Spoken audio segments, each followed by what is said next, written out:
Punjabi radio USA ਸੁਣ ਰਹੇ ਸਾਰੇ ਹੀ ਸਰੋਤਿਆਂ ਨੂੰ ਬਲਵਿੰਦਰ ਕੌਰ ਵੱਲੋਂ ਪਿਆਰ ਭਰੀ ਸਤਿ ਸ੍ਰੀ ਅਕਾਲ। ਸਰੋਤੇ ਪ੍ਰੋਗਰਾਮ ਖਬਰ ਤੇ ਨਜ਼ਰ ਪ੍ਰੋਗਰਾਮ ਦੇ ਵਿੱਚ ਸਾਡੇ ਨਾਲ ਹੋਣਗੇ ਬਲਤੇਜ ਬਾਨੋ ਜੀ, ਦੱਸਣਗੇ ਭਾਰਤ ਵਿੱਚ ਪੰਜਾਬ ਦੇ ਵਿੱਚ ਕੀ ਕੁਛ ਵਾਪਰਿਆ। ਖਬਰਾਂ ਤੇ ਨਜ਼ਰ ਮਾਰਾਂਗੇ। ਖਬਰਾਂ ਤੋਂ ਪਹਿਲਾਂ ਧੰਨਵਾਦ ਸਾਡੇ ਸਪਾਂਸਰ ਦਾ, ਜਿਨ੍ਹਾਂ ਨੇ ਇਸ ਪ੍ਰੋਗਰਾਮ ਨੂੰ ਸਪਾਂਸਰ ਕੀਤਾ। ਸਭ ਤੱਕ ਪਹੁੰਚਾਇਆ Khalsa insurance agency San Jose 4082722500, Gurdeep Singh Birdi Clovis, ਦਨਾਮ Singh Shergill Selma, Manjit Singh Diwana Fresno, Gurcharan Singh Bakersfield, ਜੈਂਡਰ ਹੋਮ ਲੋਨ ਰੀਅਲ ਸਟੇਟ ਵਾਲੇ ਮੋਹਨ ਚੀਮਾ ਜੀ, ਜਿਨ੍ਹਾਂ ਦਾ ਫੋਨ ਨੰਬਰ 5599052575, ਟਰਕੀਆਨਾ ਇਮੀਗ੍ਰੇਸ਼ਨ ਲਾਅ ਫਰਮ 4159090503। ਬਹੁਤ ਬਹੁਤ ਧੰਨਵਾਦ ਕਰਦੇ ਹਾਂ। ਪ੍ਰੋਗਰਾਮਾਂ ਨੂੰ ਸਪਾਂਸਰ ਕਰਦੇ ਹੋ, ਸਭ ਤੱਕ ਪਹੁੰਚਾਉਂਦੇ ਹੋ। ਸਾਡੇ ਨਾਲ ਜੁੜ ਚੁੱਕੇ ਨੇ ਬਲਤੇਜ ਬਾਨੋ, ਸਤਿ ਸ਼੍ਰੀ ਅਕਾਲ, ਸਵਾਗਤ ਹੈ ਜੀ। ਜੀ ਧੰਨਵਾਦ, ਮਿਹਰਬਾਨੀ।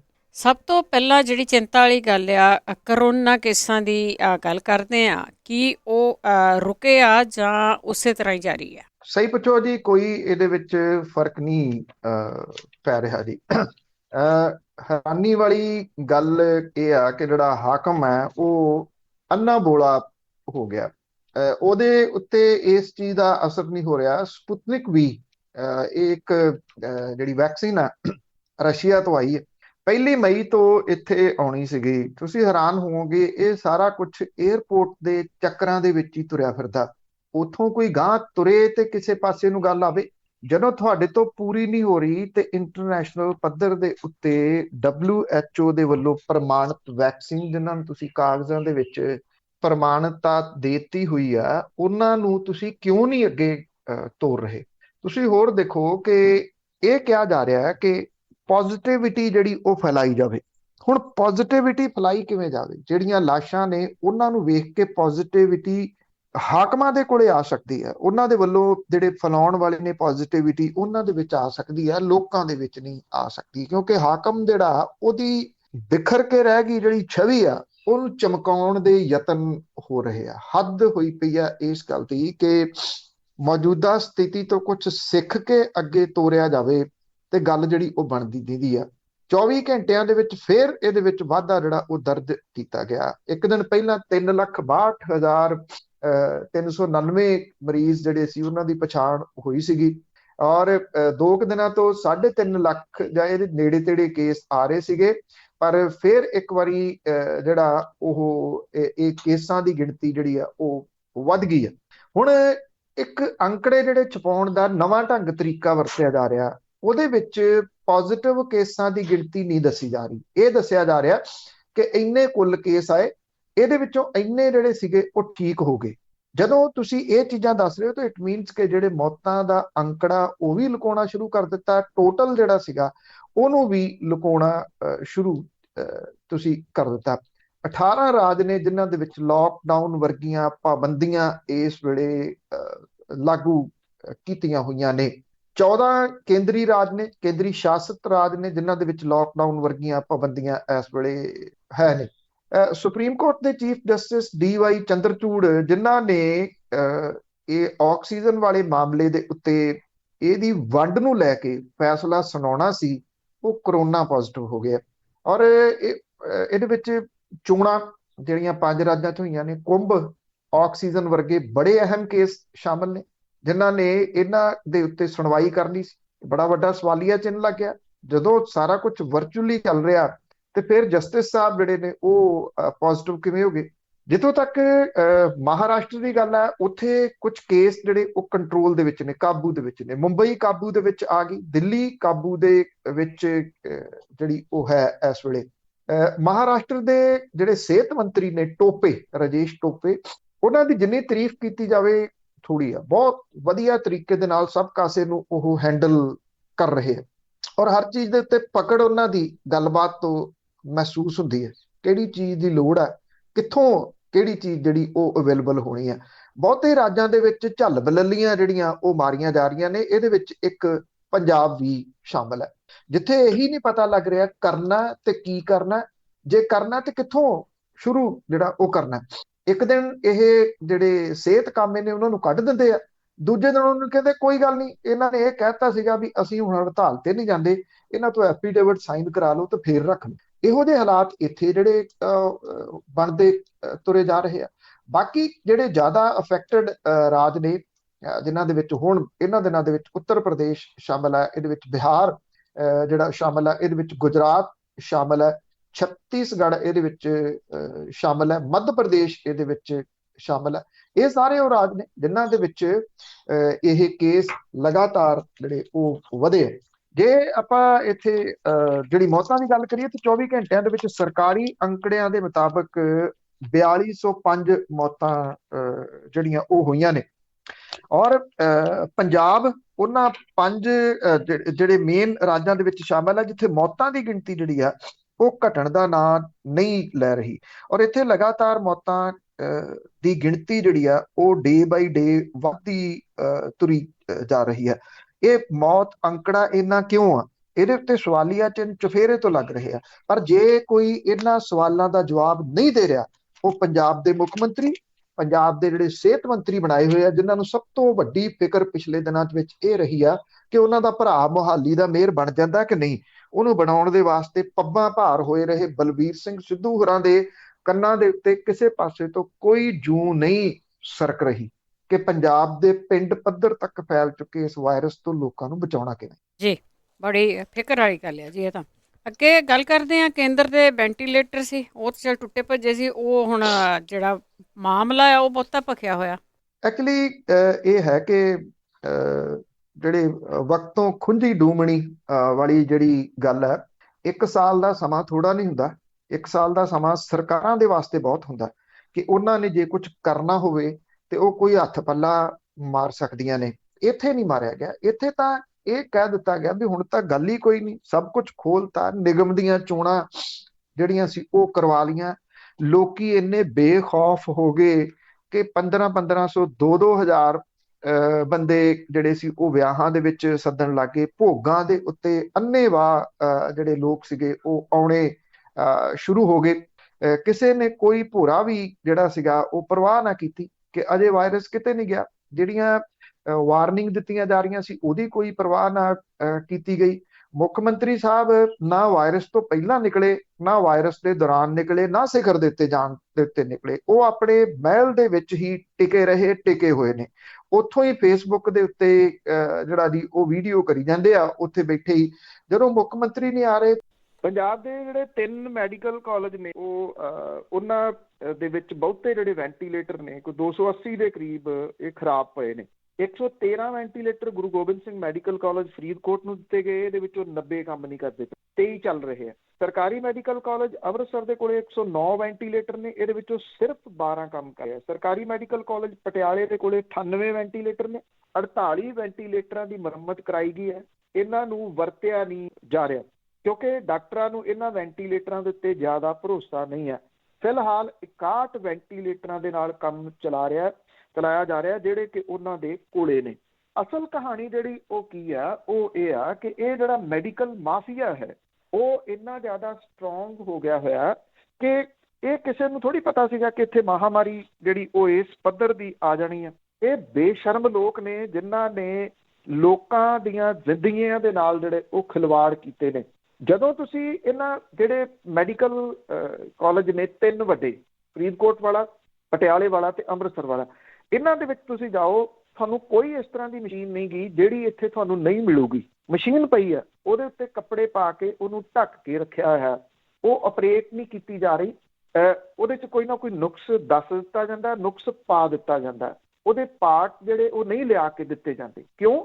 ਕਿਉਂਕਿ ਜਿੱਥੇ ਇਹ ਵੱਡੇ ਹਸਪੀਟਲ ਨੇ ਉੱਥੇ ਸੜਕੋਂ ਪਾਰ ਪ੍ਰਾਈਵੇਟ ਅਦਾਰੇ ਖੁੱਲ੍ਹੇ ਹੋਏ ਨੇ ਜਿਹੜੇ ਲੋਕਾਂ ਦੀ ਚੰਮ ਲਾਉਣ ਦੇ ਵਾਸਤੇ ਬੈਠੇ ਨੇ।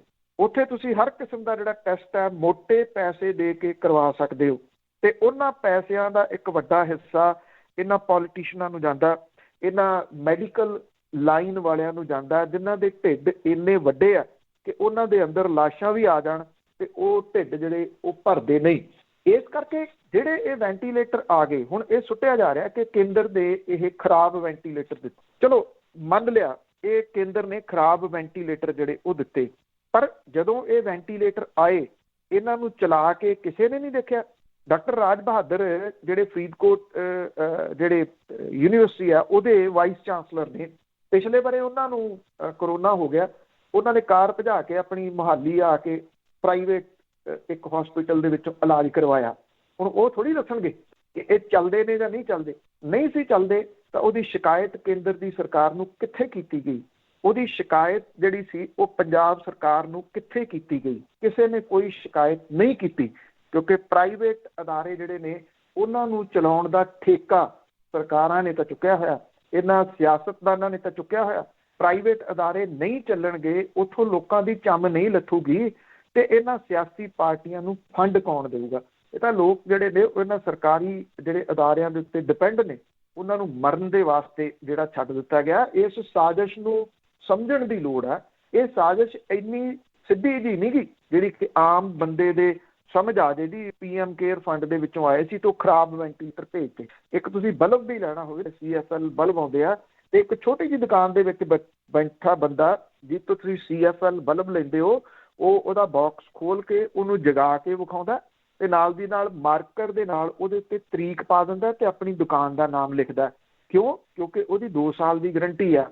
2 ਸਾਲ ਦੇ ਵਿੱਚ ਜੇ ਉਹ ਬਲਬ ਫਿਊਜ਼ ਹੋ ਗਿਆ ਤੇ ਤੁਸੀਂ ਉਹ ਬਲਬ ਉੱਥੋਂ ਪੜ੍ਹਿਆ, ਮੈਂ ਫਲਾਂ ਦੁਕਾਨ ਤੋਂ ਲਿਆ ਸੀ, ਉੱਥੇ ਜਾ ਕੇ ਦੇ ਦਿਓ, ਉਹ ਤੁਹਾਨੂੰ ਨਵਾਂ ਬਲਬ ਦੇ ਦਿੰਦਾ।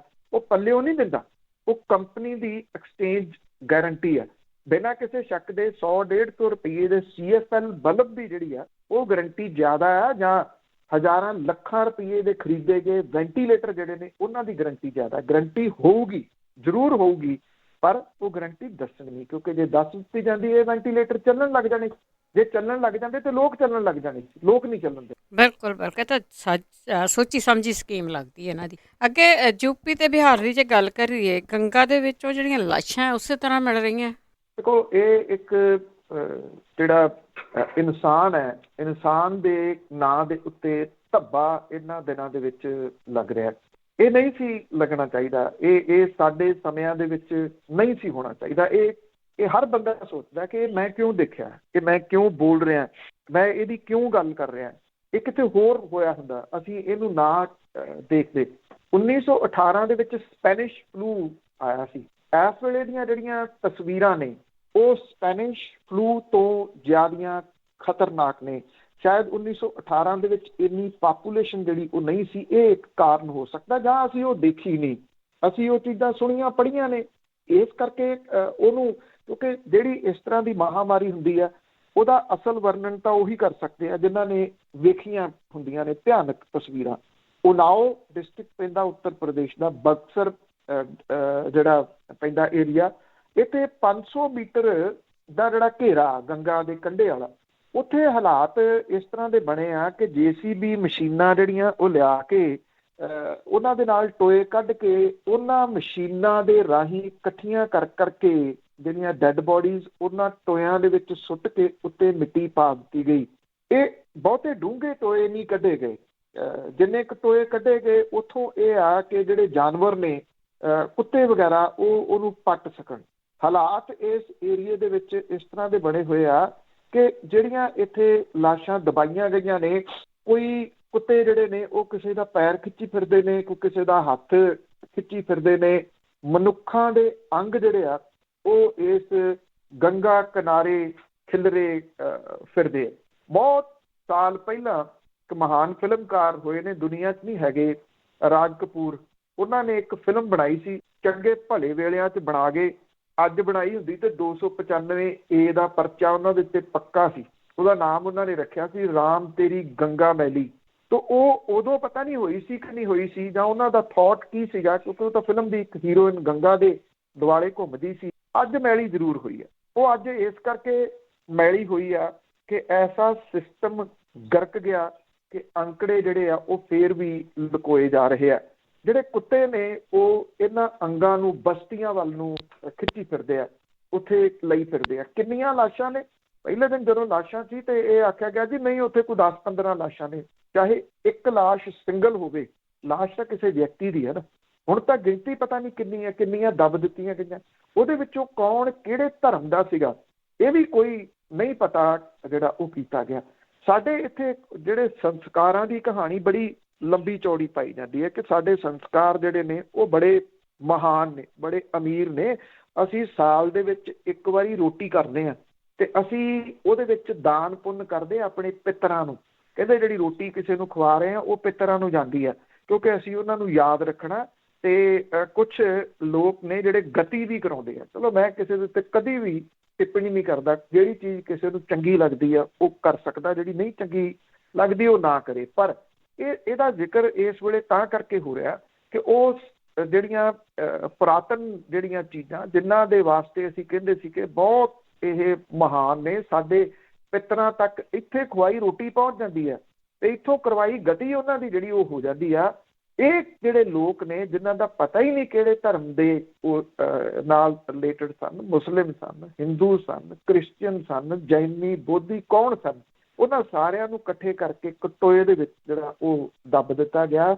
ਇਹਨਾਂ ਤੱਕ ਪਹੁੰਚਣ ਵਾਲੀ ਰੋਟੀ, ਇਹਨਾਂ ਤੱਕ ਦਿੱਤੇ ਗਏ ਦਾਨ ਜਿਹੜੇ ਉਹ ਕੌਣ ਕਰਵਾਉਣਗੇ? ਜਿਹੜੇ ਇਹਨਾਂ ਦੇ ਅੰਤਮ ਸੰਸਕਾਰ ਕਰਨ ਤੋਂ ਨਾ ਕਰ ਗਏ, ਚੁੱਕ ਕੇ ਗੰਗਾ ਦੇ ਵਿੱਚ ਸੁੱਟ ਕੇ ਪ੍ਰਸ਼ਾਸਨ ਨੇ ਸੁੱਟ ਦਿੱਤੀਆਂ। ਕਿਹਨੇ ਸੁੱਟੀਆਂ? ਜਿਹੜੇ ਅਫਸਰਾਂ ਦੀ ਡਿਊਟੀ ਲਾਈ ਉਹ ਇਸ ਗੱਲ ਦੇ ਉੱਤੇ ਬੈਸੀ ਜਾਂਦੇ ਆ, ਇਹ ਇੱਧਰੋਂ ਆਈਆਂ ਨੇ ਜਾਂ ਉੱਧਰੋਂ ਆਈਆਂ ਨੇ, ਹੈਨ ਤਾਂ ਮਨੁੱਖੀ ਜਿਹੜੀਆਂ ਮ੍ਰਿਤਕ ਦੇ ਹਾਂ, ਔਰ ਉਹਨਾਂ ਦਾ ਜਾਨਵਰਾਂ ਦੇ ਨਾਲੋਂ ਵੀ ਮਾੜਾ ਜਿਹੜਾ ਹਸ਼ਰ ਹੈ ਉਹ ਕੀਤਾ ਜਾ ਰਿਹਾ ਉੱਤਰ ਪ੍ਰਦੇਸ਼ ਦੇ ਵਿੱਚ, ਉੱਥੇ ਜਿੱਥੇ ਸ਼ਾਇਦ ਦੁਨੀਆ ਦਾ ਇੱਕ ਬਹੁਤ ਵੱਡਾ ਧਾਰਮਿਕ ਸਥਾਨ ਬਣ ਗਿਆ। ਬਿਲਕੁਲ ਬਿਲਕੁਲ, ਬੰਦੇ ਦੀ ਕੋਈ ਕਦਰ ਨਹੀਂ ਹੁਣ ਦੇਖਣ ਨੂੰ ਹੀ ਮਿਲ ਗਿਆ ਹੈ।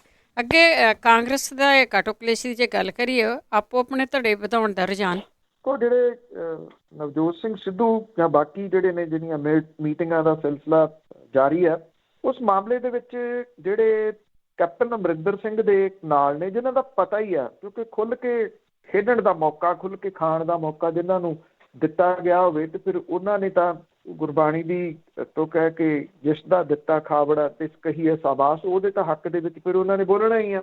ਜਿਹੜੇ ਬੋਲੇ ਨੇ ਉਹ ਬਲਬੀਰ ਸਿੰਘ ਸਿੱਧੂ ਨੇ, ਵਿਜੇ ਇੰਦਰ ਸਿੰਗਲਾ ਨੇ, ਭਾਰਤ ਭੂਸ਼ਣ ਆਸ਼ੂ ਨੇ, ਇੱਕ ਹੈਰਾਨੀਜਨਕ ਨਾਮ ਹੈ ਗੁਰਪ੍ਰੀਤ ਸਿੰਘ ਕਾਂਗੜ। ਇਹਨਾਂ ਨੇ ਜਾਰੀ ਬਿਆਨ ਕਰਕੇ ਇਹ ਗੱਲ ਕਹੀ ਹੈ ਕਿ ਪਿਛਲੇ ਦਿਨਾਂ ਤੋਂ ਕੈਪਟਨ ਅਮਰਿੰਦਰ ਸਿੰਘ ਤੇ ਜਿਹੜੇ ਨਿਸ਼ਾਨੇ ਸਾਧੇ ਜਾ ਰਹੇ ਆ, ਇਹ ਕਾਂਗਰਸ ਲਈ ਤਬਾਹੀ ਦਾ ਸੱਦਾ ਦਿੰਦੇ ਆ। ਇਹ ਕਿਹਾ ਕਿ ਨਵਜੋਤ ਸਿੰਘ ਸਿੱਧੂ ਸੂਬੇ ਦੀਆਂ ਵਿਰੋਧੀ ਧਿਰਾਂ ਆਮ ਆਦਮੀ ਪਾਰਟੀ ਜਾਂ ਭਾਜਪਾ ਵਿਚਾਲੇ ਆਪਸੀ ਮਿਲੀ ਭੁਗਤ ਤੋਂ ਇਨਕਾਰ ਨਹੀਂ ਕੀਤਾ ਜਾ ਸਕਦਾ ਕਿ ਉਹਨਾਂ ਦੇ ਕਹੇ ਦੇ ਉੱਤੇ ਇਹ ਕਰ ਰਹੇ। ਇਹਦੇ 'ਚ ਗੁਰਪ੍ਰੀਤ ਸਿੰਘ ਕਾਂਗੜ ਦਾ ਨਾਮ ਮੈਂ ਤਾਂ ਕਰਕੇ ਹੈਰਾਨੀਜਨਕ ਤਰੀਕੇ ਨਾਲ ਕਿਹਾ ਵੀ 2 ਦਿਨ ਪਹਿਲਾਂ ਜਿਹੜੀ ਮੀਟਿੰਗ ਹੋਈ ਸੀ ਉਹਦੇ ਵਿੱਚ ਗੁਰਪ੍ਰੀਤ ਸਿੰਘ ਕਾਂਗੜ ਉੱਧਰ ਬੈਠੇ ਸੀਗੇ ਸੁਖਜਿੰਦਰ ਸਿੰਘ ਰੰਧਾਵਾ ਹੋਰਾਂ ਵਾਲੇ ਧੜੇ 'ਚ। ਉੱਧਰੋਂ ਕੀ ਕੋਈ ਗਿੱਟ ਮਿੱਟ ਨਹੀਂ ਹੋਈ ਜਾਂ ਸਮਝੌਤਾ ਨਹੀਂ ਹੋ ਸਕਿਆ ਵੀ ਜੇ ਉਹ ਧੜਾ ਸਾਹਮਣੇ ਆਉਂਦਾ ਤੇ ਫਿਰ ਗੁਰਪ੍ਰੀਤ ਸਿੰਘ ਕਾਂਗੜ ਨੂੰ ਕਿਹੜਾ ਮਹਿਕਮਾ ਮਿਲੂਗਾ, ਤੇ ਇੱਧਰੋਂ ਉਹਨਾਂ ਨੂੰ ਕੋਈ ਹੋਰ ਦਾਣਾ ਪਾ ਦਿੱਤਾ ਗਿਆ ਵੀ ਚਲੋ ਆ ਤੁਹਾਡੇ ਕੋਲੇ ਜਿਹੜਾ ਮਹਿਕਮਾ ਹੈਗਾ ਤੁਹਾਨੂੰ ਇਹ ਤੋਂ ਚੰਗਾ ਮਹਿਕਮਾ ਦੇ ਦਿੰਦੇ ਆ। ਇਸ ਪਾਸੇ ਲਿਆਉਣ ਦੇ ਯਤਨਾਂ 'ਚ ਨੇ ਕਿ ਗੁਰਪ੍ਰੀਤ ਸਿੰਘ ਕਾਂਗੜ ਹੋਰੀ ਮਾਰ ਕੇ ਛਾਲ ਹੁਣ ਦੂਜੇ ਪਾਸੇ ਚਲੇ ਗਏ ਵੀ ਇੱਧਰ ਜ਼ਿਆਦਾ ਹੈਗਾ, ਅਜੇ ਕੋਈ 7-8 ਮਹੀਨੇ ਪਏ ਆ, ਜਿੰਨਾ ਹੁੰਜਾ ਫੇਰਿਆ ਜਾ ਸਕਦਾ ਉਹਨਾਂ ਹੁੰਜਾ ਫੇਰ ਲਓ। ਇਸ ਬਿਆਨ ਦੇ ਵਿੱਚੋਂ ਹੈਰਾਨਗੀ ਇਸ ਗੱਲ ਦੀ ਆ, ਕਹਿੰਦੇ ਕਿ ਇਹਨਾਂ ਜਿਹੜੇ ਨਵਜੋਤ ਸਿੰਘ ਸਿੱਧੂ ਜਿਹੜੀ ਗੱਲ ਉਠਾ ਰਹੇ ਆ ਉਹਦੇ ਪਿੱਛੇ ਆਮ ਆਦਮੀ ਪਾਰਟੀ ਜਾਂ ਭਾਜਪਾ ਦੇ ਨਾਲ ਮਿਲੀ ਭੁਗਤ ਤੋਂ ਨਾ ਨਹੀਂ ਕੀਤੀ ਜਾ ਸਕਦੀ। ਹੁਣ ਇਹਦਾ ਮਤਲਬ ਫਿਰ ਇਹ ਮੰਨ ਲਿਆ ਜਾਵੇ ਕਿ ਆਮ ਆਦਮੀ ਪਾਰਟੀ ਨੇ ਤੇ ਭਾਰਤੀ ਜਨਤਾ ਪਾਰਟੀ ਨੇ ਗੁਰੂ ਗ੍ਰੰਥ ਸਾਹਿਬ ਦੀ ਹੋਈ ਬੇਅਦਬੀ ਦੀਆਂ ਘਟਨਾਵਾਂ ਦਾ ਫੈਸਲਾ ਨਹੀਂ ਹੋਣ ਦਿੱਤਾ।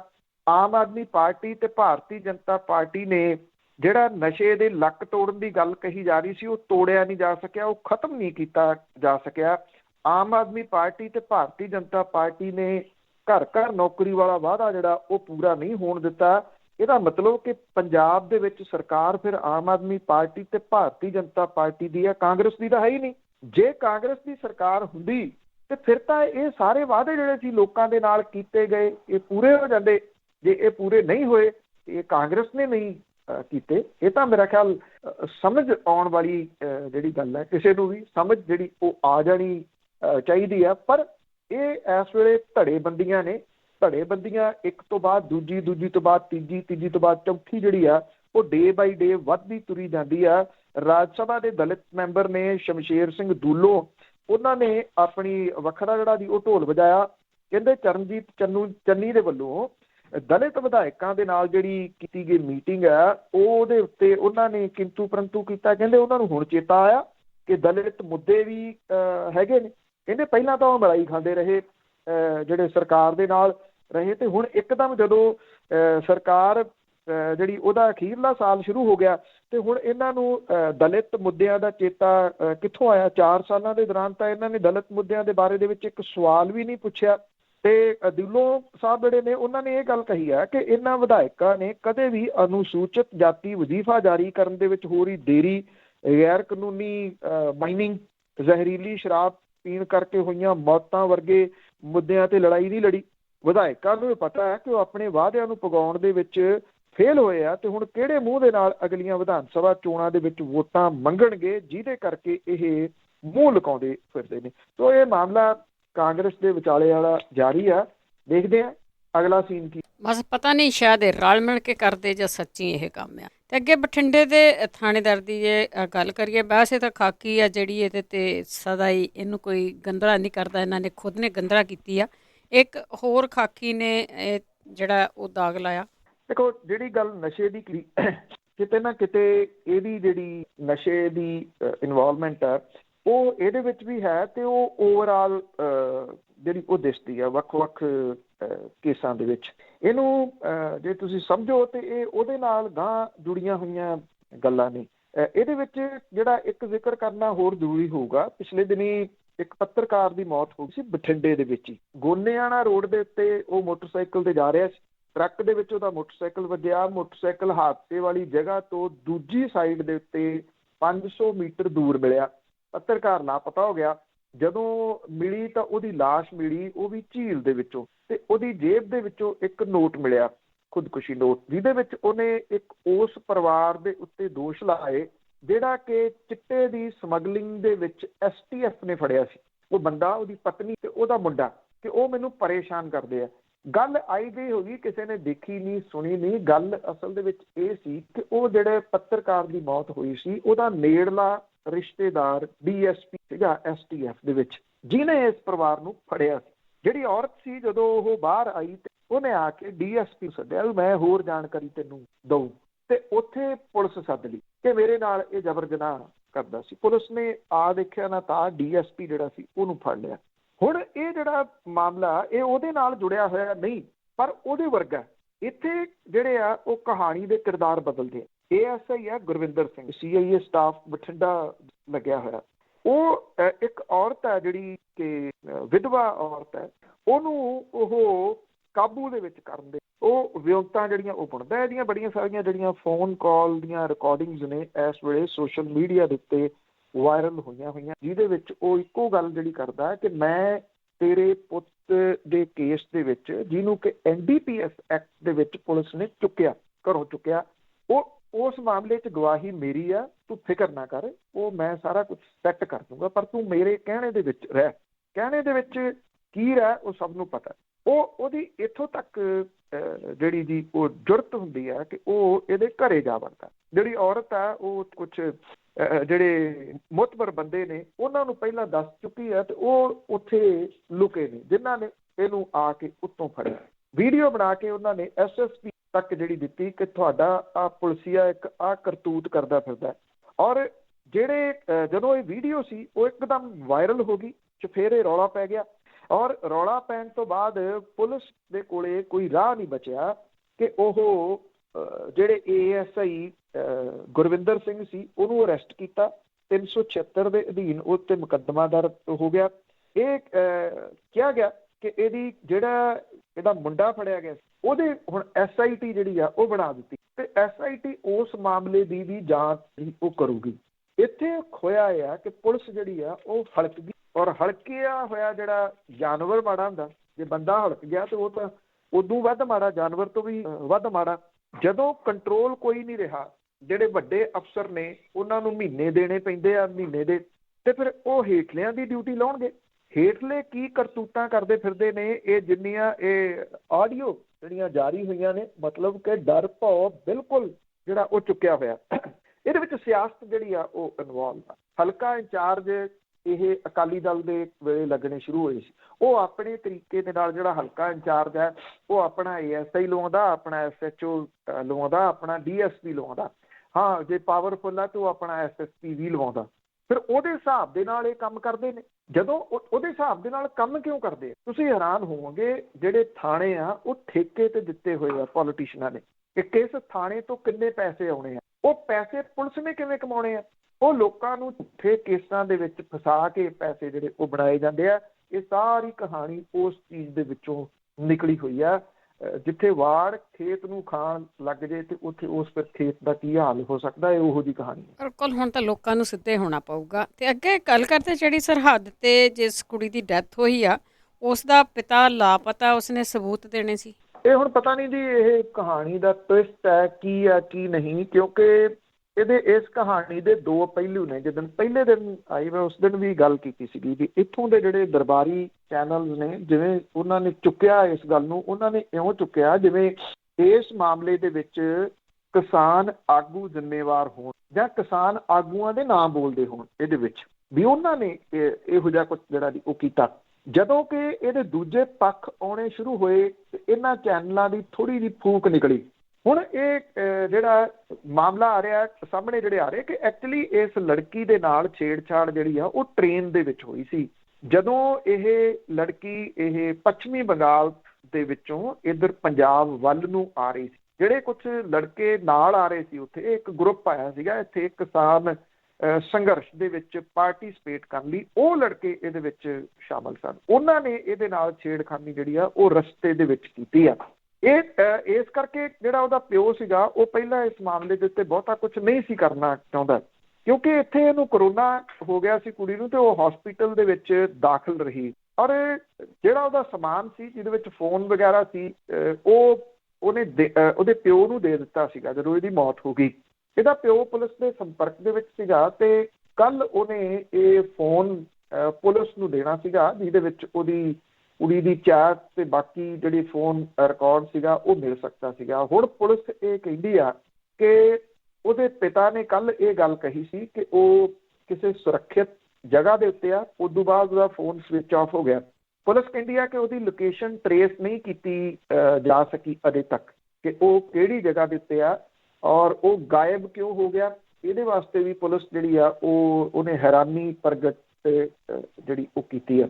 ਇਹਦੇ ਪਿੱਛੇ ਕੀ ਕਹਾਣੀ ਆ, ਇਹ ਕੀ ਟਵਿਸਟ ਹੈ, ਕਿਉਂਕਿ ਹਰਿਆਣੇ ਦਾ ਮੁੱਖ ਮੰਤਰੀ ਜਿਹੜਾ ਉਹ ਤਾਂ ਕਿਸਾਨਾਂ ਦੇ ਨਾਲ ਪਹਿਲੇ ਦਿਨ ਤੋਂ ਇਸ ਤਰੀਕੇ ਦੇ ਨਾਲ ਪੇਸ਼ ਆ ਰਿਹਾ ਵੀ ਜਿਵੇਂ ਸਿੱਧਾ ਦੁਸ਼ਮਣ ਹੋਵੇ। ਔਰ ਹੁਣ ਵੀ ਜਿਹੜੀ ਹਰਿਆਣੇ ਦੀ ਪੁਲਿਸ ਹੈ ਉਹ ਦੁਸ਼ਮਣੀ ਦੇ ਤੌਰ ਦੇ ਉੱਤੇ ਹਰਿਆਣੇ ਦੀ ਸਰਕਾਰ ਉਹਨੂੰ ਵਰਤ ਰਹੀ ਹੈ ਕਿ ਜਿੰਨੇ ਬੰਦੇ ਖਾਸ ਤੌਰ ਦੇ ਉੱਤੇ ਆਗੂ ਇਹਦੇ ਵਲੇਟੇ ਦੇ ਵਿੱਚ ਲਏ ਜਾ ਸਕਦੇ ਆ ਲਓ। ਔਰ ਜਿਹੜੇ ਆਗੂ ਨੇ ਕਿਸਾਨ ਆਗੂ, ਉਹਨਾਂ ਨੂੰ ਵੀ ਨੋਟਿਸ ਜਿਹੜੇ ਉਹ ਦਿੱਤੇ ਗਏ ਆ। ਹਾਲਾਂਕਿ ਕਿਸਾਨ ਆਗੂਆਂ ਨੇ ਪਹਿਲੇ ਦਿਨ ਤੋਂ ਸਪਸ਼ਟ ਕੀਤਾ ਕਿ ਉਹ ਹਰ ਪੱਖੋਂ ਸਹਿਯੋਗ ਕਰਨਗੇ ਔਰ ਉਹਨਾਂ ਨੇ ਇਹ ਵੀ ਕਿਹਾ ਕਿ ਸਖਤ ਤੋਂ ਸਖਤ ਸਜ਼ਾ ਜਿਹੜੀ ਉਹ ਮਿਲਣੀ ਚਾਹੀਦੀ ਹੈ ਜਿਹੜੇ ਲੋਕਾਂ ਨੇ ਇਹ ਕਰਤੂਤ ਜਿਹੜੀ ਉਹ ਕੀਤੀ ਹੈ। ਪਰ ਉਹਦੇ ਪਿਤਾ ਦਾ ਗਾਇਬ ਹੋ ਜਾਣਾ ਇੱਕ ਬਹੁਤ ਵੱਡਾ ਸਵਾਲ ਜਿਹੜਾ ਉਹ ਖੜਾ ਹੋ ਰਿਹਾ ਕਿ ਕੀ ਉਹਦਾ ਪਿਤਾ ਜਿਹੜਾ ਉਹ ਪੁਲਿਸ ਨੂੰ ਉਹਦੇ ਜਿਹੜਾ ਉਹ ਮੰਗਣ ਦੇ ਅਨੁਸਾਰ ਜਵਾਬ ਨਹੀਂ ਸੀ ਦੇ ਰਿਹਾ, ਕਿਉਂਕਿ ਪੁਲਿਸ ਕੋਈ ਜਵਾਬ ਹੋਰ ਮੰਗਦੀ ਹੋਊਗੀ, ਉਹ ਕੋਈ ਜਵਾਬ ਹੋਰ ਦੇਣਾ ਚਾਹੁੰਦਾ। ਪੁਲਿਸ ਇਹ ਚਾਹੁੰਦੀ ਆ ਕਿ ਉਹਦਾ ਪਿਓ ਇਸ ਤਰ੍ਹਾਂ ਦਾ ਬਿਆਨ ਦੇਵੇ ਕਿ ਉਹਨੂੰ ਇਹ ਮਾਮਲਾ ਦਰਜ ਕਰਵਾਉਣ ਤੋਂ ਕਿਸਾਨ ਆਗੂਆਂ ਨੇ ਰੋਕਿਆ ਸੀ, ਜਦੋਂ ਕਿ ਇਹ ਗੱਲ ਕਲੀਅਰ ਹੋ ਚੁੱਕੀ ਆ ਕਿ ਕਿਸਾਨ ਆਗੂਆਂ ਨੇ ਪਹਿਲਾਂ ਕਿਉਂ ਕਿਹਾ ਸੀਗਾ ਕਿ ਪੁਲਿਸ ਦੇ ਕੋਲੇ ਜਾ, ਜਦੋਂ ਕਿ ਪਿਤਾ ਨੇ ਇਸ ਗੱਲ ਤੋਂ ਇਨਕਾਰ ਕੀਤਾ। ਜੀ ਦੇਖੋ ਸਾਹਮਣੇ ਕੀ ਆਉਂਦਾ ਹੁਣ ਤਾਂ। ਤੇ ਅੱਗੇ ਗੱਲ ਕਰਦੇ ਆ, ਵਿਰੋਧੀ ਧਿਰ ਦੇ 12 ਆਗੂਆਂ ਨੇ ਪ੍ਰਧਾਨ ਮੰਤਰੀ ਨੂੰ ਚਿੱਠੀ ਲਿਖੀ ਆ। ਜਿਹੜੇ ਇਹ ਵਿਰੋਧੀ ਧਿਰ ਦੇ ਆਗੂ ਨੇ ਉਹਨਾਂ ਨੇ ਐਕਚੁਅਲੀ ਮੌਜੂਦਾ ਸਥਿਤੀ ਦੇ ਉੱਤੇ ਇਹ ਚਿੱਠੀ ਲਿਖੀ ਆ ਔਰ ਪ੍ਰਧਾਨ ਮੰਤਰੀ ਨੂੰ ਲਿਖੀ ਚਿੱਠੀ ਦੇ ਵਿੱਚ ਉਹਨਾਂ ਨੇ ਇੱਕ ਤਾਂ ਸਭ ਦੇ ਵਾਸਤੇ ਮੁਫਤ ਜਿਹੜਾ ਵੈਕਸੀਨ ਹੈ ਉਹਦੀ ਗੱਲ ਕੀਤੀ ਆ ਔਰ ਇਸ ਕਰੋਨਾ ਕਾਲ ਦੇ ਵਿੱਚ ਸੈਂਟਰਲ ਵਿਸਟਾ ਪ੍ਰੋਜੈਕਟ ਨੂੰ ਰੋਕਣ ਦੀ ਮੰਗ ਕੀਤੀ ਹੈ। ਜਿਹੜਾ 20,000 ਕਰੋੜ ਰੁਪਏ ਦੀ ਨਵੀਂ ਪਾਰਲੀਮੈਂਟ ਬਣ ਰਹੀ ਹੈ, 13,500 ਕਰੋੜ ਰੁਪਏ ਦਾ ਨਵਾਂ ਪ੍ਰਧਾਨ ਮੰਤਰੀ ਨਿਵਾਸ ਬਣ ਰਿਹਾ, ਇਹਨੂੰ ਜਿਹੜਾ ਉਹ ਰੋਕਿਆ ਜਾਵੇ। ਇੱਥੇ ਹੁਣ ਜਿੱਥੇ ਇਹ ਬਣ ਰਹੀ ਆ ਉੱਥੇ ਸਾਈਨ ਲਾ ਦਿੱਤੇ ਗਏ ਆ ਵੀ ਇਹਦੀ ਫੋਟੋ ਖਿੱਚਣਾ ਮਨਾ, ਇਹਦੀ ਵੀਡੀਓਗ੍ਰਾਫੀ ਕਰਨਾ ਮਨਾ। ਜੇ ਕੋਈ ਫੋਟੋ ਖਿੱਚੂਗਾ ਬਿਨਾਂ ਕਿਸੇ ਸ਼ੱਕ ਦੇ ਦੇਸ਼ ਧਰੋਹੀ ਦਾ ਪਰਚਾ ਉਹਦੇ ਤੇ ਦਰਜ ਹੋ ਜਾਊਗਾ। ਹੁਣ ਇਹ ਜਿਹੜੇ ਵਿਰੋਧੀ ਧਿਰ ਦੇ ਆਗੂ ਨੇ ਉਹਨਾਂ ਨੇ ਲੋੜਵੰਦਾਂ ਨੂੰ ਜਿਹੜਾ ਉਹ ਆਟਾ ਦਾਲ ਦੇਣ ਦੀ ਗੱਲ ਕਹੀ ਹੈ ਤੇ ਬੇਰੁਜ਼ਗਾਰਾਂ ਨੂੰ 6,000 ਰੁਪਈਆ ਪ੍ਰਤੀ ਮਹੀਨਾ ਦੇਣ ਦੀ ਮੰਗ ਕੀਤੀ ਆ। ਇਹ ਗੱਲ ਕਹੀ ਹੈ ਕਿ ਲੱਖਾਂ ਅੰਨਦਾਤਾ ਜਿਹੜੇ ਕਿਸਾਨ ਨੇ ਉਹਨਾਂ ਦਾ ਮਹਾਂਮਾਰੀ ਤੋਂ ਸ਼ਿਕਾਰ ਬਣਨ ਤੋਂ ਜਿਹੜਾ ਉਹ ਬਚਾਇਆ ਜਾ ਸਕਦਾ।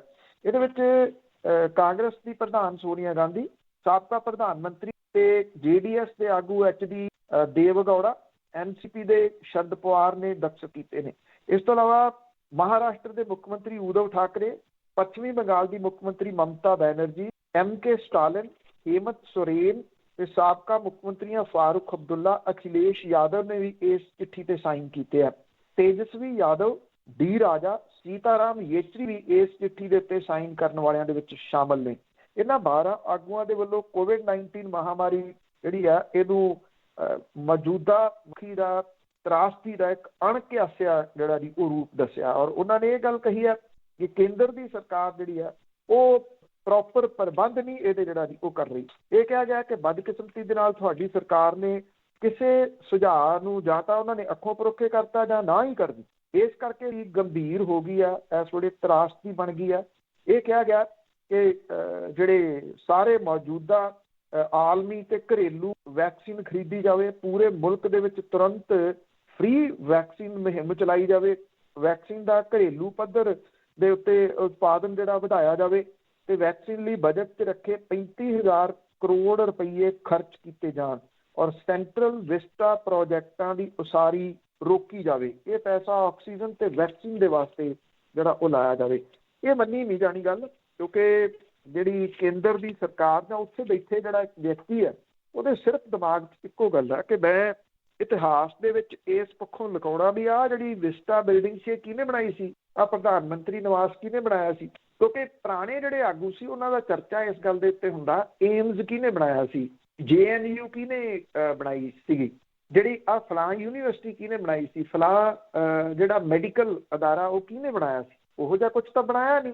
ਹੁਣ ਤਾਂ ਇਹ ਵਿਸਟਾ ਤੇ ਇੱਦਾਂ ਦੀਆਂ ਬਿਲਡਿੰਗਾਂ ਦੇ ਉੱਤੇ ਨਾ ਹੋਣਗੇ। ਸਭ ਤੋਂ ਉੱਚੀ ਮੂਰਤੀ ਕਿਹਨੇ ਲਾਈ ਸੀ, ਸਭ ਤੋਂ ਵੱਡਾ ਸਟੇਡੀਅਮ ਕਿਹਦੇ ਨਾਂ ਤੇ ਹੈ, ਇੱਦਾਂ ਦੀਆਂ ਚੀਜ਼ਾਂ ਦੇ ਵਿੱਚ ਉਹ ਆਪਣਾ ਨਾਮ ਜਿਹੜਾ ਉਹ ਲਿਖਾਉਣਾ ਚਾਹੁੰਦੇ ਆ। ਇਸ ਕਰਕੇ ਉਹਨਾਂ ਨੇ ਇਸ ਮਾਮਲੇ ਤੇ ਮੰਨਣੀ ਤਾਂ ਹੈ ਨਹੀਂ, ਪਰ ਇਹ ਠੀਕ ਹੈ ਵਿਰੋਧੀ ਧਿਰਾਂ ਦਾ ਜੋ ਰੋਲ ਸੀ ਉਹਨਾਂ ਨੇ ਇਸ ਪੱਖੋਂ ਨਿਭਾਇਆ ਕਿ ਇਕੱਠੇ ਹੋ ਕੇ ਉਹਨਾਂ ਨੇ ਇਹ ਆਵਾਜ਼ ਉਠਾਈ। ਇਕੱਲੀਆਂ ਬਿਲਡਿੰਗਾਂ ਨਹੀਂ ਆਉਣਗੀਆਂ, ਜਦੋਂ ਕੁਝ ਲਿਖਿਆ ਜਾਊਗਾ ਉਹ ਵੀ ਆਊਗਾ ਕਿ ਕਿੰਨੀ ਦੁਨੀਆ ਦਵਾਈ ਦੇ ਬਿਨਾਂ ਇਸ ਦੁਨੀਆ ਤੋਂ ਚਲੇ ਗਈ। ਅੱਗੇ ਅਖੀਰ ਦੇ ਵਿੱਚ ਗੱਲ ਕਰਦੇ ਹਾਂ ਪੱਪੂ ਯਾਦਵ ਦੀ। ਉਸ ਨੂੰ ਜਿਹੜਾ ਫੜ ਲਿਆ ਗਿਆ ਸੀਗਾ ਉਸ ਦਾ ਗਵਾਹ ਕੀ ਸੀ, ਫਿਲਮ ਦੀ ਕਹਾਣੀ ਵਾਂਗ ਆ।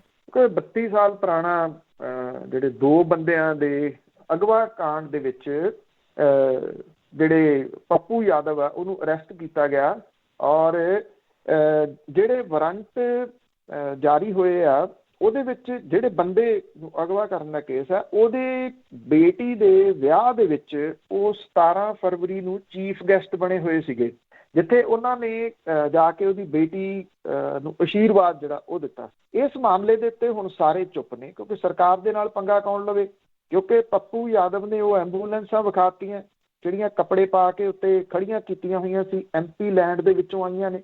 ਮਾਮਲਾ ਤਾਂ ਦਰਜ ਰਜੀਵ ਪ੍ਰਤਾਪ ਰੂਡੀ ਤੇ ਬਣਦਾ ਸੀ, ਚੁੱਕ ਕੇ ਅੰਦਰ ਦੇ ਦਿੱਤਾ ਪੱਪੂ ਯਾਦਵ ਜਿਹੜਾ। ਔਰ ਇਹ ਕਿਹਾ ਜਾ ਰਿਹਾ ਜਿਹੜੇ ਫੜੇ ਗਏ ਉਹ ਕਹਿੰਦੇ ਜੀ ਕਿ ਇਹ ਤਾਂ ਕਨਫਿਊਜ਼ਨ ਦਾ ਕੇਸ ਹੈ, ਜਿਨ੍ਹਾਂ ਨੂੰ ਅਗਵਾ ਕਰਨ ਦਾ ਦੋਸ਼ੀ ਉਹ ਇਹ ਗੱਲ ਕਹਿੰਦੇ ਆ। ਔਰ ਇਹਦੇ ਵਿੱਚ ਉਮਾਕਾਂਤ ਯਾਦਵ ਜਿਹੜੇ ਕਿ ਮੁਰਲੀਗੰਜ ਨਗਰ ਪ੍ਰੀਸ਼ਦ ਦੇ ਚੇਅਰਮੈਨ ਨੇ, ਉਹ ਦੂਜੇ ਪਾਸੇ ਜਿਨ੍ਹਾਂ ਦੀ ਬੇਟੀ ਦੇ ਵਿਆਹ ਦੇ ਉੱਤੇ ਗਏ ਸੀ ਉਹ ਉਹਦਾ ਸਹੁਰਾ, ਇਹਨਾਂ ਦੋਨਾਂ ਨੂੰ ਅਗਵਾ ਕਰਨ ਦਾ 32 ਸਾਲ ਪੁਰਾਣਾ ਜਿਹੜਾ ਇਹ ਮਾਮਲਾ ਹੈ। ਔਰ ਉਮਾਕਾਂਤ ਯਾਦਵ ਦੀ ਬੇਟੀ ਦੇ ਵਿਆਹ ਦੇ ਉੱਤੇ 17 ਫਰਵਰੀ 2021 ਇਸੇ ਸਾਲ ਮਧੇਪੁਰ ਦੇ ਵਿੱਚ ਇਹ ਵਿਆਹ ਹੋਇਆ ਸੀ, ਔਰ ਉੱਥੇ ਪੱਪੂ ਯਾਦਵ ਹੁਰੀ ਜਿਹੜੇ ਉਹ ਗਏ ਸੀ। ਫਿਰ ਇਹ ਪੁਰਾਣਾ ਕੇਸ ਉਹਨਾਂ ਦੇ ਉੱਤੇ ਕਿਉਂ ਦਰਜ ਹੋਇਆ, ਇਹ ਆਪਣੇ ਆਪ ਦੇ ਵਿੱਚ ਬਹੁਤ ਵੱਡਾ ਸਵਾਲ ਆ। 1999 ਦੇ ਵਿੱਚ ਪੱਪੂ ਯਾਦਵ, ਰਾਮ ਕੁਮਾਰ ਯਾਦਵ ਤੇ ਉਮਾਕਾਂਤ ਯਾਦਵ ਉਰਫ ਉਮਾਕਾਂਤ ਰਾਏ ਇਕੱਠੇ ਹੁੰਦੇ ਸੀ। ਇਹਨਾਂ ਦੇ ਗੁੱਟ ਦੇ ਇੱਕ ਬੰਦੇ ਦੇ ਵੱਲੋਂ ਇੱਕ ਕੁੜੀ ਨਾਲ ਵਿਆਹ ਕਰ ਲੈਣ ਤੋਂ ਬਾਅਦ ਪੱਪੂ ਯਾਦਵ ਦਾ ਰਾਮ ਕੁਮਾਰ ਯਾਦਵ ਤੇ ਉਮਾਕਾਂਤ ਯਾਦਵ ਦੇ ਨਾਲ ਜਿਹੜਾ ਸੀ ਉਹ ਵਖਰੇਵਾਂ ਹੋ ਗਿਆ, ਇਹ ਨਾਰਾਜ਼ ਹੋ ਗਏ।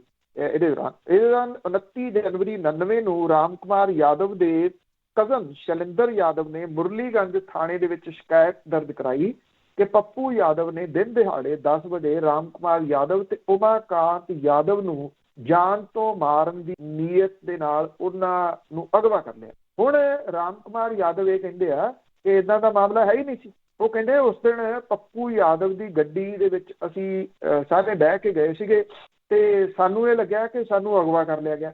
ਉਹ ਵੀ ਕਹਿੰਦੇ ਕਿ ਉਸ ਦਿਨ ਪੱਪੂ ਯਾਦਵ ਦੇ ਕੋਲੋਂ ਨਿਕਲ ਕੇ ਉਹ ਮਧੇਪੁਰ ਆ ਗਏ, ਪਰ ਉਹਨਾਂ ਲੋਕਾਂ ਦੇ ਉੱਤੇ ਦਰਜ ਕੇਸ ਦੇ ਵਿੱਚ ਪੁਲਿਸ ਨੇ ਉਹਨਾਂ ਨੂੰ ਗ੍ਰਿਫਤਾਰ ਜਿਹੜਾ ਉਹ ਕਰ ਲਿਆ। MP MLA ਦੇ ਨਾਲ ਸੰਬੰਧਿਤ ਸੁਣਵਾਈ ਦੇ ਦੌਰਾਨ ਜਿਹੜੀ CJM ਫਸਟ ਕੋਰਟ ਹੁੰਦੀ ਆ, ਉਹਦੇ ਵਿੱਚ ਰਾਮ ਕੁਮਾਰ ਯਾਦਵ ਤੇ ਉਮਾਕਾਂਤ ਯਾਦਵ ਦੇ ਅਗਵਾ ਕੇਸ ਦੇ ਵਿੱਚ ਜਦੋਂ ਇਹ ਜ਼ਮਾਨਤ ਟੁੱਟਣ ਤੋਂ ਬਾਅਦ 10 ਫਰਵਰੀ 2020 ਨੂੰ ਪੱਪੂ ਯਾਦਵ ਦੇ ਖਿਲਾਫ ਵਾਰੰਟ ਜਾਰੀ ਕੀਤੇ ਗਏ ਤਾਂ ਵਾਰੰਟ SP ਦੇ ਦਫ਼ਤਰ ਦੇ ਵਿੱਚ ਗਿਆ। ਉੱਥੋਂ ਕੁਮਾਰਖੰਡ ਥਾਣੇ ਦੇ ਵਿੱਚ ਡਿਸਪੈਚ ਕੀਤਾ ਗਿਆ, ਪਰ ਥਾਣੇ ਤੱਕ ਵਾਰੰਟ ਪਹੁੰਚਿਆ ਨਹੀਂ। 19 ਸਤੰਬਰ 2020 ਨੂੰ ਕੁਮਾਰਖੰਡ ਦੇ ਸਿਆਵਰ ਮੰਡਲ ਨੇ ਕੋਰਟ ਨੂੰ ਵਾਰੰਟ ਦੀ ਦੂਜੀ ਕਾਪੀ ਜਾਰੀ ਕਰਨ ਦੀ ਮੰਗ ਕੀਤੀ। ਕੋਰਟ ਨੂੰ ਕਿਹਾ ਗਿਆ ਕਿ ਚੌਕੀਦਾਰ ਸੰਜੀਵ ਕੁਮਾਰ ਵਾਰੰਟ ਲੈ ਕੇ SP ਦਫ਼ਤਰ ਤੋਂ ਚਲੇ ਗਿਆ ਸੀ, ਵਾਰੰਟ ਰਾਹ 'ਚ ਕਿਤੇ ਡਿੱਗ ਪਿਆ ਔਰ ਉਹ ਇਸ ਕਰਕੇ ਥਾਣੇ ਪਹੁੰਚਾਇਆ ਨਹੀਂ ਜਾ ਸਕਿਆ। ਇਸ ਕਰਕੇ ਵਾਰੰਟ ਦੀ ਦੂਜੀ ਕਾਪੀ ਜਾਰੀ ਕਰਨ ਦੀ ਮੰਗ ਜਿਹੜੀ ਉਹ ਕੀਤੀ ਗਈ। ਅਦਾਲਤ ਨੇ ਪੁਰਾਣੇ ਵਾਰੰਟ ਨੂੰ ਰੱਦ ਕਰਤਾ, ਦੁਬਾਰਾ ਵਾਰੰਟ ਜਿਹੜਾ ਉਹ ਜਾਰੀ ਕਰ ਦਿੱਤਾ। ਨਾਲ ਦੀ ਨਾਲ ਇਹ ਵੀ ਕਿਹਾ ਕਿ SP ਨੂੰ ਵਾਰੰਟ ਇੰਟਰੋਡਿਊਸ ਜਿਹੜਾ ਉਹ ਕੀਤਾ ਜਾਵੇ, ਜਦੋਂ ਕਿ ਵਿਧਾਨ ਦਾ ਜਿਹੜਾ SP ਆ ਉਹਨੂੰ ਇਹ ਹੁਕਮ ਕੀਤੇ ਗਏ ਕਿ ਜਿਹੜਾ ਵਾਰੰਟ ਹੈ ਉਹਦੀ ਤਮੀਲ ਕਰਾਈ ਜਾਵੇ ਵੀ ਇਹਦੇ ਵਿੱਚ ਡਿਲੇ ਕਿਉਂ ਹੋਈ। 1 ਸਾਲ ਤੇ 3 ਮਹੀਨੇ ਦੇ ਦੌਰਾਨ ਇਹ ਕਾਗਜ਼ੀ ਪ੍ਰਕਿਰਿਆ ਦੇ ਵਿੱਚ ਘੁੰਮਦਾ ਰਿਹਾ। ਜੇ ਪੱਪੂ ਯਾਦਵ ਦੇ ਮਾਮਲੇ ਇਸ ਕਰਕੇ ਉਹਦੀ ਗ੍ਰਿਫਤਾਰੀ ਜਿਹੜੀ ਉਹ ਨਹੀਂ ਹੋ ਸਕੀ। ਹੁਣ ਇਹ ਪੁਰਾਣਾ ਵਾਰੰਟ ਜਿਹੜਾ ਸੀ ਉਹ ਕੱਢ ਲਿਆ ਗਿਆ ਔਰ ਪੁਰਾਣੇ ਵਾਰੰਟ ਤੋਂ ਬਾਅਦ ਇੱਕਦਮ ਪੱਪੂ ਯਾਦਵ ਨੂੰ ਇਸ ਮਾਮਲੇ 'ਚ ਉਹਦੀ ਗ੍ਰਿਫਤਾਰੀ ਪਾ ਕੇ ਜੇਲ੍ਹ ਭੇਜ ਦਿੱਤਾ ਕਿ ਉਹ ਇਹ ਪੁਰਾਣਾ ਜਿਹੜਾ ਉਹ ਮਾਮਲਾ ਸੀ, ਜਦੋਂ ਕਿ ਇਹ ਇਸ ਕਰਕੇ ਕੱਢਿਆ ਗਿਆ ਕਿ ਉਹਨੇ ਇਹ ਸਾਰਾ ਕੁਝ ਜਿਹੜਾ ਕਿਉਂ ਦਿਖਾ ਦਿੱਤਾ ਕਿ MP ਲੈਂਡ ਕੋਟੇ ਦੇ ਵਿੱਚੋਂ ਆਈਆਂ 40 ਜਿਹੜੀਆਂ ਐਂਬੂਲੈਂਸਾਂ ਸੀਗੀਆਂ ਉਹ ਇਸ ਵੇਲੇ ਕਿੱਥੇ ਖੜੀਆਂ। ਜੀ ਇਹ ਤਾਂ ਫਿਰ ਚੱਲਦੀ ਆ ਨਾ ਉਹਨਾਂ ਦੀ ਅੱਜ ਕੱਲ੍ਹ। ਬਹੁਤ ਬਹੁਤ ਧੰਨਵਾਦ ਬਲਤੇਜ। ਮਿਹਰਬਾਨੀ ਜੀ, ਧੰਨਵਾਦ ਜੀ, ਸਤਿ ਸ਼੍ਰੀ ਅਕਾਲ ਜੀ। ਤੇ ਸਰੋਤੇ ਸਨ ਬਲਤੇਜ ਪੰਨੂ ਜੋ ਸਾਡੇ ਨਾਲ ਜੁੜਦੇ ਨੇ, ਕਰਦੇ ਨੇ ਖਬਰਾਂ। ਇਸੇ ਦੇ ਨਾਲ ਸਾਡਾ ਅੱਜ ਦਾ ਬੁਲਟਨ ਇੱਥੇ ਸਮਾਪਤ। ਬਲਵਿੰਦਰ ਕੌਰ ਵੱਲੋਂ ਆਪ ਸਭ ਨੂੰ ਹੀ ਪਿਆਰ ਭਰੀ ਸਤਿ ਸ਼੍ਰੀ ਅਕਾਲ।